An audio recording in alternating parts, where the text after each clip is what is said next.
Hi, McGowan artists. Welcome back to another fun week of art. This week we're going to talk about stained glass windows, and those are the beautiful bright color windows that the light comes through and you can see them. They're usually, some people have them in their homes, but usually you might see them like in a cathedral or a museum. Or the artist Frank Lloyd Wright, he's an architect and artist. He designed lots of stained glass windows, and he had more of a nature influence, like plants in his. Also, the movie Beauty and the Beast is one that I always think of because there's a beautiful stained glass window in that movie with the rose inside of it. And they've got those in Disney World as well. This one I made obviously isn't a window, but I made it out of paper with watercolors. And I tried to capture the thought of this beautiful artwork of stained glass. So I wanted to use bright colors.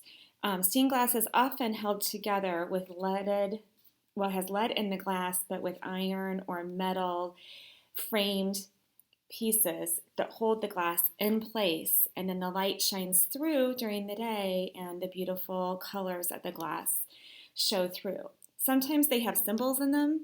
Like I mentioned earlier, the one on Beauty and the Beast has a rose. Sometimes they might have like a crown, maybe if it's in a palace, or a heart. Or, like I mentioned earlier, Frank Lloyd Wright in his homes liked to have pictures of types of plants resembled, flowers, or even sometimes leaves in his with more natural colors. So this is just an idea, and I can't wait to see what you decide to do. So I'm going to show you one way to do this. With this one, I went ahead and I will show you in a minute how to cut the top to make it look a little bit ornate or decorative, more unique. But then on the inside, sometimes they're symmetrical, which means they're the same on both sides, but sometimes they aren't. And for this project, you can decide as the artist what you want to do.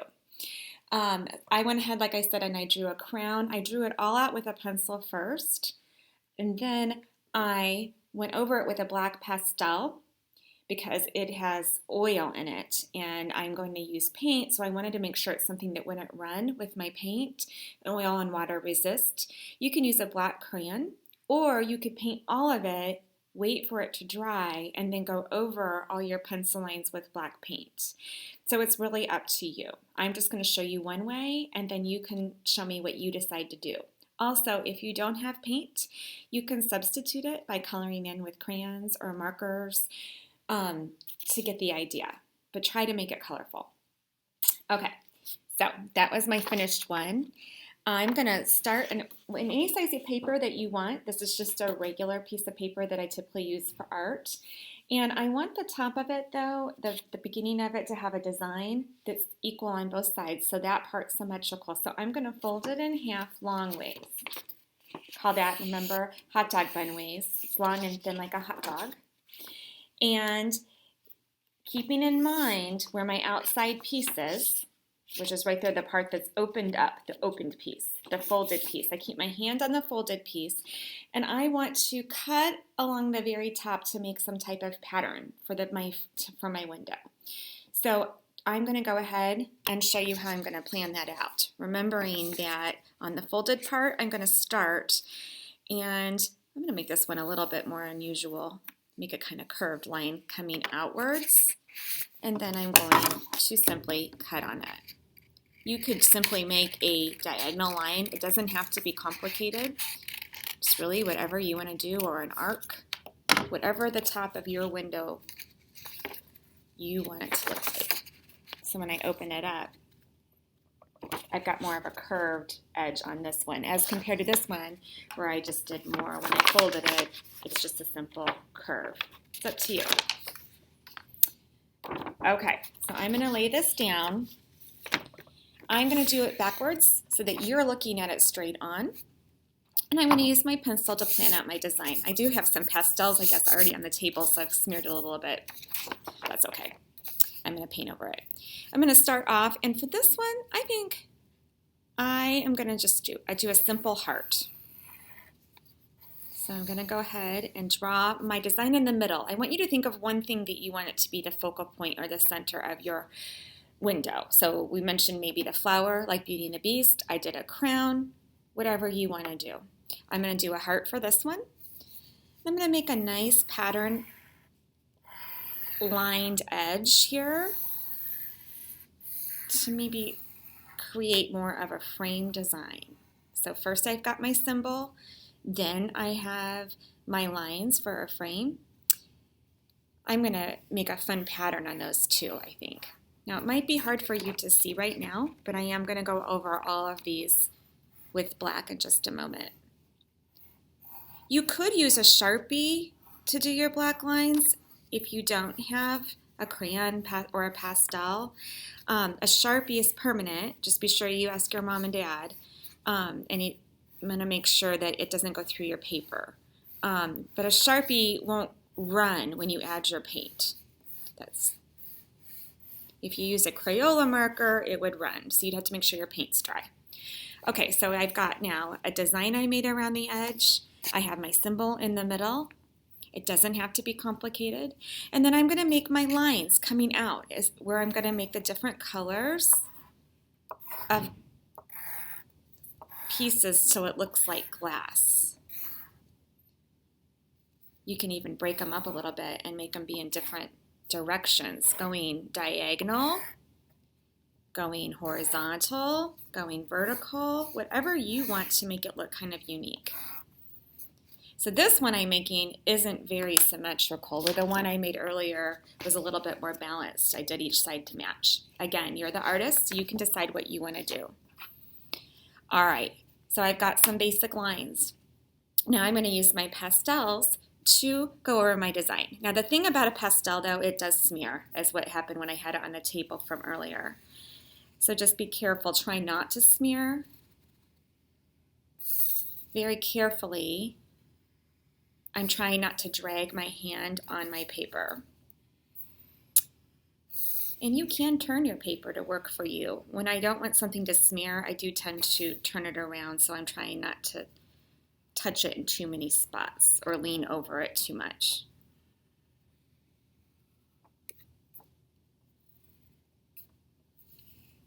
So I'm just simply going over all my lines.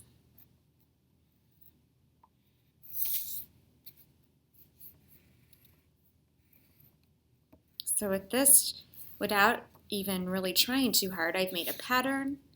I've made kind of an organic and geometric shape. I'm making different directions of lines. I made a symmetrical shape when I cut it because that means it's the same on both sides. So there's a lot of art design going into this project. And then once we add the color to the black and the white, it's just going to pop and look so beautiful.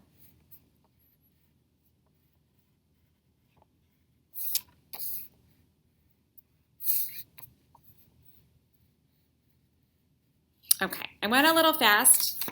You'll have more time to go over it, but I don't want to take up all your time just watching me do this. Okay, so for the paint, I'm using plain watercolors like I've used before. They're going to look the best because watercolors are essentially translucent and you can see through it a little bit. They're not solid. I want it to look like sun coming through some colored glass. So that's what I'm going to use. So I've got my brush, I have my water. I'm going to swirl it around in my water, wipe it on the side, not tap it, and then I'm going to go for the colors. Now with watercolor, usually I would say start with the lighter colors, but I was just thinking of the heart, and the heart's in the middle, and I want my heart to be red. That's not a very light color, but I'm going to start with that one. If you have areas that are smaller than others, it's a good idea, I think, to very carefully sort of outline it with your brush. It helps keep it in the space of the lines. Sometimes when we color, we do that also. It helps us to stay in the lines and paint.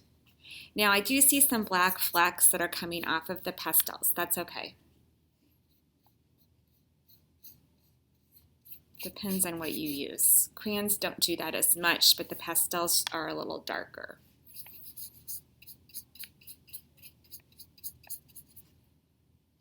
Remember, when we paint, we don't scrub back and forth. We try to go in one direction very lightly with the tip of our brush.